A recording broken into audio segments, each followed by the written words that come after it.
बिस्मिल्लाहिर्रहमानिर्रहीम, अस्सलाम वालेकुम। मैं हूं मोहम्मद जुनैद हलीम। नाज़रीन, उम्मीद है आप सब खैरियत से होंगे। आज है 12 अगस्त और 2 रोज के बाद पाकिस्तानियों को एक बहुत ही जबरदस्त सरप्राइज मिलने जा रहा है। J-35 को लेकर एक बड़ी चौंका देने वाली खबर सामने आ चुकी है। 5th जनरेशन फाइटर जेट जिसके डंके पूरी दुनिया में बज रहे हैं और अब वो पाकिस्तान का बाकायदा पाकिस्तान की एयरफोर्स का हिस्सा बनने जा रहा है। इसको लेकर कुछ अहम मालूमात हैं, कुछ हमारे ज़राए ने खबर को कंफर्म किया है, वो आपके साथ शेयर करेंगे और फिर आपको बताएंगे कि प्रवीण स्वाने की तरफ से क्या दावा किया जा रहा है। वो क्लेम जो कि एपी सिंह की तरफ से, इंडियन एयर चीफ की तरफ से आया था, उस पर जग हंसाई का सिलसिला पूरी दुनिया में जारी है। जो चाइनीज तज्जियाकार हैं, जो पूरी दुनिया के मगरिब की मीडिया है, वो किस तरह से रिपोर्ट कर रहे हैं। हाँ, कुछ पेड कंटेंट क्रिएटर्स हैं, कुछ पेड ऐसे लॉबिस्ट हैं जो कि इस बयान की हिमायत भी कर रहे हैं, लेकिन जो इंडिया के अंदर भी समझ बूझ रखने वाले लोग हैं वो बड़े ही सख्त सवालात उठा रहे हैं।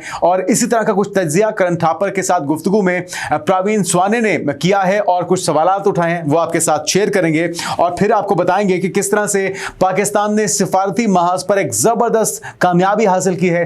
टाइमिंग बड़ी इंपॉर्टेंट है। Field marshal Asim Munir America के अंदर मौजूद हैं और पाकिस्तान के अंदर अमन को तबाह करने वाली, बलूचिस्तान के अंदर दरअंदाजी करने वाली इंडिया की स्पॉन्सर्ड तंजीमें, जिसमें BLA और मजीद ब्रिगेड है, जिसने कई दहशतगर्दी के वाकयात किए हैं, अब उसे इंटरनेशनल तौर पे, बैनुल-अक़वामी तौर पे बैन करने का फैसला किया गया है। उसे बैनुल-अक़वामी दहशतगर्द तंजीम के तौर पे डिक्लेयर कर दिया गया है और इसका बाज़ाब्ता ऐलान अमेरिका की तरफ से, अमेरिका की हुकूमत की तरफ से कर दिया गया है, जो कि सिफारती तौर पे पाकिस्तान की एक ज़बरदस्त कामयाबी है और एक बहुत बड़ी नाकामी है ये इंडिया की उस मज़मूम कोशिश की जिसमें पाकिस्तान का अमन वो तबाह करना चाहते थे। तो इससे मुताल्लिक़ कुछ डिटेल्स आपके साथ शेयर करेंगे, फिर आपको बताएंगे कि किस तरह से फितनतुल हिंदुस्तान, फितनतुल खारिज के खिलाफ पाकिस्तान में बिला रोक टोक जो कार्रवाइयां और ऑपरेशन जारी हैं उसे मजीद बढ़ाया जा रहा है। 3 मजीद ऐसे दहशतगर्दों को ठिकाने लगाया गया है, उसकी तफसीलात आपके साथ शेयर करेंगे और आपको बताएंगे कि आलमी अदालत इंसाफ की तरफ से आलमी अदालत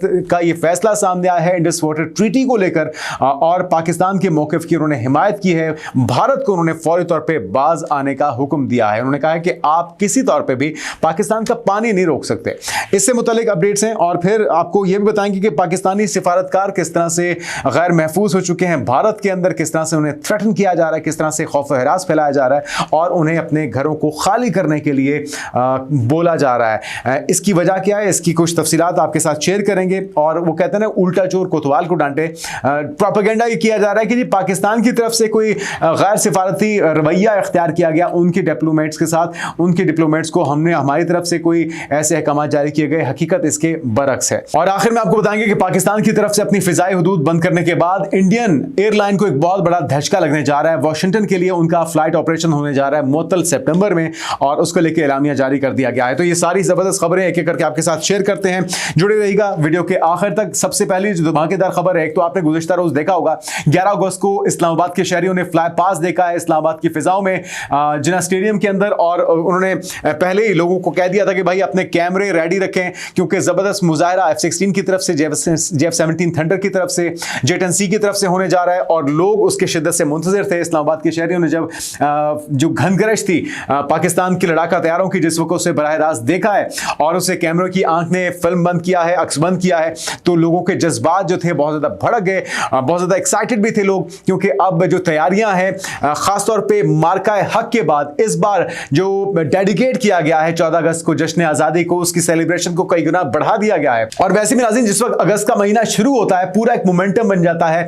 हर घर के ऊपर आपको सब्ज़ हिलाली परचम लहराता हुआ दिखाई देता है। गली मोहल्लों के अंदर, बाजारों के अंदर, मार्केट्स के अंदर स्टॉल सजाते हैं। बच्चे डिमांड करते हैं कि जी हमें झंडियां चाहिए, हमें बैजेस चाहिए, हमें पाकिस्तानी फ्लैग चाहिए। इस बार तो जिस तरह से मैंने आपको बताया था कि पाकिस्तानी फ्लैग्स के साथ साथ फ़लस्तीन के जो परचम हैं उसकी बहुत ज़्यादा डिमांड है। कश्मीर के परचम तो वैसे ही लहराते हैं पाकिस्तान के परचम के साथ साथ, तो इस बार इसमें भी इजाफा देखा जा रहा है। मोमेंटम बहुत ज़्यादा बन चुका है और ये जो धमाकेदार खबर आई है उसने माहौल को और भी गर्मा दिया है। खबर क्या है? खबर बहुत ही जबरदस्त है, बहुत ही खुशाइंद है। पाकिस्तान उन चंद मुमालिक में शामिल होने जा रहा है जिनके पास 5th जनरेशन फाइटर जेट्स मौजूद हैं। अभी तक सिर्फ 3 ही मुमालिक हैं जो ये प्रोड्यूस कर रहे हैं, जिसमें एक तो है रशिया, दूसरा है अमेरिका।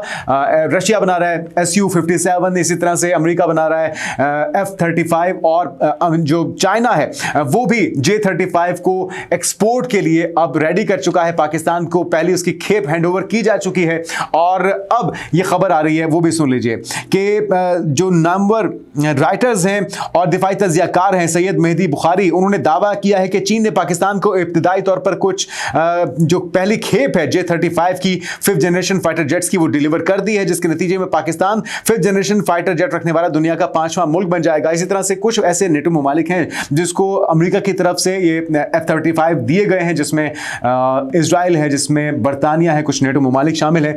और इसी तरह से अब चाइना पाकिस्तान को ये फाइटर जेट्स दे चुका है। जराये के मुताबिक सितंबर-अक्टूबर में पाकिस्तान को PL-17 मिसाइल भी मिल जाएंगे, जिनकी रेंज 400 किलोमीटर है, और चीन ये मिसाइल अपने लिए तैयार करता है, जिन दोनों ममालिक को देता है उसमें कुछ ऑल्टरनेटिव कुछ रेंज लिमिट रखी जाती है, लेकिन पाकिस्तान को एज इट इज ये दिए जा रहे हैं मुकम्मल रेंज के साथ। तो J-35 पर माउंट PL-17 मिसाइल से पाकिस्तान की जो फिजाया है, पाकिस्तान एयरफोर्स है, वो दुश्मन के लिए पहले से ज़्यादा खतरनाक और तबाहकुन हो जाएगी। तो घबराने की ज़रूरत है हमारे दुश्मनों को, वो दुश्मन जो हम पे मैली आंख रखते हैं। राफेल का बड़ा इन्हें गुरूर था और बड़ा इतराते थे कि जी राफेल हमारे पास आ जाएंगे तो हम ये कर देंगे, हम वो कर देंगे। MiG-21 के साथ हम मार खा के वापस आ गए अभिनंदन के जरिए। तो अब हमने J-10C के जरिए इनके राफेल को तो गिरा दिया है, लेकिन जब अल्हम्दुलिल्लाह हमारे पास J-35 होगा तो फिर इनकी फिजाइया किस तरह से खौफ से थर थर कांपेगी, इसका अंदाज़ा लगाने से ही दिल जो है वो बहुत ही सुकून महसूस कर रहा है। क्योंकि हमारी नीयत कभी भी लड़ने की नहीं होती, लेकिन जब हम पे जंग मुसल्लत की जाती है तो फिर हम बताते हैं कि हमारी सकत क्या है, हमारी कैपेबिलिटीज़ क्या हैं। अच्छा, कुछ तज्जियाकारों के मुताबिक J-35 स्टेल्थ तैयारों की पाक फिजाएं में बाकायदा शमूलियत 14 अगस्त को होगी, जब इस्लामाबाद की फिजाओं में आज़ादी परेड की घनघरें से पाकिस्तान आलमी उफक पर अलग पहचान के साथ उभरेगा। तो बहुत ही यादगार ये पाकिस्तान की आज़ादी की तकरीबात होने जा रही हैं, फ्लाई पास होने जा रही है, बाकायदा इनॉग्रेशन और लॉन्चिंग की सेरेमनी होगी, जिसके अंदर पाकिस्तान की मुसल्लह अफवाज के सरबराहान होंगे, पाकिस्तान के जो सियासी सरबराह हैं, सियासी क़यादत है, वो भी वहाँ पर मौजूद होगी। तो यकीनी तौर पे काबिल दीद होंगे वो मनाज़िर जिस वक्त फ़ज़ाओं को चीरते हुए पाकिस्तान के फ़ाइटर जेट्स अपनी सलाहियतों के जौहर दिखाएंगे। कुछ अहम इसकी खसूसियात हैं, आपको पहले भी बता चुके हैं, आने वाले दिनों में फिर इसकी जो मुख्तलिफ कैपेबिलिटीज़ हैं उसे आपको रोशनास करवाएंगे। मुख्तसरन बताएँ तो स्टेल्थ डिज़ाइन है इसका, जो कि जदीद रेडार और टेक्नोलॉजी के साथ बनाया गया है ताकि दुश्मन के रेडार पर कम से कम जाहिर हो, और डुअल इंजन पावर इसके अंदर मौजूद है। साथ में एडवांस्ड एवोनिक्स और सेंसर्स इसमें मौजूद हैं, जदीद रेडार, ऑप्टिकल टारगेटिंग सिस्टम इसमें मौजूद है, इलेक्ट्रॉनिक वॉरफेयर सिस्टम से लैस है, और मल्टी रोल सलाहियत इसमें मौजूद है, जाके फ़िज़ाई लड़ाई, ज़मीनी हमले और समुद्री अहदाफ को यानी कि तीनों महाजों पर ये अपनी सलाहियतों का बेहतरीन जौहर दिखाने की सलाहियत रखता है। एयरक्राफ्ट कैरियर से ये फ्लाई करने की सलाहियत रखता है, बहरी जहाज या जहाज बरदार बहरी जहाज के ऊपर से फ्लाई करने की। इसको रनवे की जो ज़रूरत है या पाबंदी है उसको ये उससे मुबर्रा है, और ये बग़ैर रनवे के भी एक ही जगह, जिस तरह हेलीकॉप्टर को एक स्पेसिफिक महदूद सी जगह चाहिए होती है वहाँ से वो फ्लाई कर सकता है, तो ये 5th जनरेशन फाइटर जेट है, इसके अंदर भी ये कैपेबिलिटी मौजूद है। इसी तरह से हाई मनोवरेबिलिटी इसके अंदर मौजूद है, एरोडायनामिक डिज़ाइन और जदीद फ्लाइट कंट्रोल सिस्टम की बदौलत तेज़ मोड़ लेने और करीबी लड़ाई में मौसर साबित होता है। तो पाकिस्तान की एयरफोर्स का हिस्सा बनने जा रहा है, बहुत ही ज़बरदस्त ये एक इसको कहते हैं ना कामयाबी है पाकिस्तान की एयरफोर्स के लिए, और जब इस वक्त ये बाकायदा तकरीब होगी तो उसका हवाला आप तक पहुंचाएंगे। अब आते हैं दूसरी खबर की तरफ। प्रवीण स्वाने की तरफ से करण थापर के इंटरव्यू में क्या कहा गया है, किस तरह से सवाल उन्होंने रेज किए हैं जो कि बहुत ही वैलिड हैं, सुनिए उन्हीं की गुफ्तगू। The claim that the chief has made, it doesn't stand to scrutiny at all. There are far too many gaps, and there are far too many things, and it all appears that this is a last-minute instruction given to the chief by somebody that you please include this in your talk that you are giving there. Saying is that where is the evidence? You should identify and tell the people of India and the world that okay, 5 fighter planes. What are their types? Were they J-10s? Were they JF-17s? Were they F-16s? I mean, this is something you would do. What I am worried about is that the command, the entire Air Force looks up to the chief. He's the man, and he must retain the respect of the command. Because if that respect is lost, these are the things that lead to command breakdown. Indiscipline in the command, that is my worry, that when a chief says something, any chief, and the people inside the service, they know what is the truth. So that leads to losing respect for the chief. You know, there is a bit of a pattern with the government, and that pattern is that whenever they are under pressure, and right now they are under tremendous pressure both within the country and within the country primarily because of Rahul Gandhi. Because Rahul Gandhi has taken up a subject which is exposing the election commission's wrongdoing, and it's a very big thing. So they are under pressure, there's no doubt about it. So in my assessment, this is about deflecting from that issue. Prestige of the Indian military in the international community certainly hasn't, it's pretty come down, which is not a good thing to happen to the country. It doesn't matter really what the Indians think. It also matters what the world thinks about your air power, what the world thinks about your military power. The prestige of the Indian military, it has not stood up really in the international community, and within India also. People understand precisely where the Indian military is going. Is it going towards competence or it is going the other way around? तो नाज़रीन, ये वो सारे सवालात हैं। मेरे ख्याल में इसके बाद मेरे बात करने की ज़रूरत नहीं रह जाती, लेकिन ये सारे सवाल इंडियन अवाम को 1.5 अरब की आबादी रखने वाले इस मुल्क को अपने एयर चीफ से, अपनी गवर्नमेंट से, भाजपा सरकार से पूछने चाहिए, क्योंकि ये क्रेडिबिलिटी का सवाल है। एक प्रोफेशनल फोर्स के चीफ से अगर इस तरह की गैर जिम्मेदाराना बयानात आप 3 महीने के बाद दिलवाते हैं तो दुनिया सवाल उठाती है। जो आंखें बंद कर लेगा वो हकायक से अपना जो मुंह छुपा लेगा, या अपने आप को आप समझ लीजिए कि आप हकीकत से दूर ले जाएंगे, लेकिन हकीकत उसे बदलने वाली नहीं है। और यही सवालात प्रवीण सुवाने की तरफ से उठाए गए हैं। हम ना सिर्फ इनकी जुर्रत को सलाम करते हैं, बल्कि ये डिमांड भी करते हैं कि इंडियन एयर चीफ को इन सारे सवालों को एड्रेस करना चाहिए। अब आगे नाज़रीन बढ़ते हैं, और अगला जो मामला है वो बहुत ही अहम है। Field marshal Asim Munir America के अंदर मौजूद हैं, और ऐसे में BLA को, मजीद ब्रिगेड को बैन किया जाना, इंटरनेशनल टेररिस्ट तंजीमें इन्हें करार दिया जाना बहुत ही बड़ी कामयाबी है पाकिस्तान की सिफारती सतह पे। और अब ये मुमकिन नहीं होगा कि इसको इंडिया की तरफ से मैनिपुलेट किया जाए पाकिस्तान के अंदर दरअंदाजी के लिए, पाकिस्तान के अंदर दहशतगर्दी को फैलाने के लिए। खबर क्या है वो सुन लीजिए। महकमे खारजा के मुताबिक अलअदम BLA ने 2024 में कराची एयरपोर्ट के करीब खुदकुश धमाके और गवादर पोर्ट अथॉरिटी कॉम्प्लेक्स पर हमले का एतराफ़ किया था। और महकमे खारजा का मजीद कहना है कि इस फैसले के हवाले से 2025 के अंदर भी उनकी ये कार्रवाई थी। जाफर एक्सप्रेस को अगवा किया, उन्होंने 31 आम शहरियों को, सिक्योरिटी एहलकारों को कत्ल करने की जिम्मेदारी उन्होंने कबूल की थी। तो इस तरह का पूरा ट्रैक रिकॉर्ड है पाकिस्तान के अंदर अमन को तबाह करने का, फॉरनर्स को मारने का। पाकिस्तान के अंदर वो दरअंदाजी करते थे इंडिया के स्पॉन्सर्स के ज़रिए, रॉ के स्पॉन्सर्स के ज़रिए, और ये सिलसिला अरसा दराज से जारी था। तो अब इसे बैनुल-अक़वामी दहशतगर्द तंजीम करार दिया गया है, BLA को भी, मजीद ब्रिगेड को भी। और अब यकीनी तौर पे इंडिया के लिए इन्हें स्पॉन्सर करना और खुलेआम पाकिस्तान के अंदर अमन को तबाह करना इतना आसान नहीं होगा। तो बहुत ही ज़बरदस्त ये कामयाबी है पाकिस्तान के लिए, और बहुत बड़ी नाकामी है रॉ के लिए, इंडियन गवर्नमेंट के लिए। अगली खबर यह है कि कार्रवाइयाँ जारी है। बलूचिस्तान में ताज़ा कार्रवाई है फितना हिंदुस्तान के खिलाफ। बलूचिस्तान में सिक्योरिटी फोर्सेस का क्लियरेंस ऑपरेशन, जिसमें मजीद 3 भारतीय हिमायती याफ्ता ख्वारिज को हलाक किया गया है, और अब हो गई है इनकी तादाद जनाब 50। 47 गुज़श्ता रोज़ थे। मुसलसल ये ऑपरेशन जारी है मुख्तलिफ इलाकों में, जिसके अंदर बताया गया है कि जोब का इलाका, संबाजा, जहाँ पे क्लियरेंस ऑपरेशन के दौरान मजीद 3 भारतीय स्पॉन्सर्ड खारजियों को हलाक किया गया है। तो यही इनका अंजाम होगा, इन्हें चुन चुन के इबरत का निशान बनाया जाएगा, जहन्नुम वासिल किया जाएगा। अगली खबर भी पाकिस्तान के हक में। भारत मगरबी दरियाओं का पानी बिला रुकावट पाकिस्तान के लिए बहने दे, आलमी सालिसी अदालत की तरफ से फैसला सामने आ चुका है।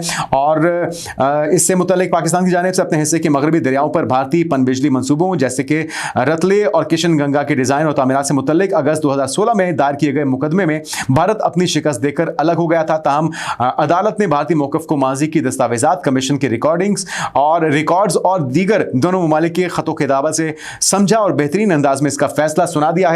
अदालत ने यह भी करार दिया कि सालिसी अदालतों और न्यूट्रल एक्सपर्ट्स के फैसले हतमी और तमाम फरीकैन पर लाजिम होते हैं। दूसरी जानिब पाकिस्तान ने आलमी सालिसी अदालत के फैसले का मकदम किया है, जिसमें बैनुल-अक़वामी सालिसी अदालत ने अपने फैसले में कहा है कि भारत मगरबी दरियाओं के पानी को पाकिस्तान के लिए बिला रोक टोक बहने दे। दोनों ममालिक के दरमियान सिंतास मुआहदे में कुछ मखसूस इस्तिस्ना मौजूद है, मगर इनकी तशरीह सख्ती से मुआहदे की हदूद में होनी चाहिए, ना कि भारत की मर्जी या मॉडर्न इंजीनियरिंग प्रैक्टिसेस के मुताबिक। फील्ड मार्शल आसिम मुनीर भी इस बारे में कह चुके हैं कि कोई ज़ाती मलकियत नहीं है, कोई ख़ानदानी विरासत में नहीं मिला आपको, ना तो इंडस वाटर मिला है आपको, ना इंडस वाटर ट्रीटी आपकी कोई विरासत का हिस्सा है। तो इसको बंदे का पुत्र बने और पाकिस्तान के लिए खोलें, वरना हमारे पास दूसरे ऑप्शंस तो मौजूद हैं। अगर आप डैम बनाएंगे तो फिर उसको किस तरह से हम फारे करेंगे, फील्ड मार्शल उसका इजहार कर चुके हैं। अगली खबर की तरफ आते हैं। भारत में पाकिस्तानी सिफारतकारों को हिरासा किया जा रहा है नाज़रीन, और उन्हें घर खाली करने का कहा जा रहा है। सिफारती आदाब की खिलाफ वर्जी है, नॉर्म्स की खिलाफ वर्जी है, प्रोटोकॉल्स की खिलाफ वर्जी है।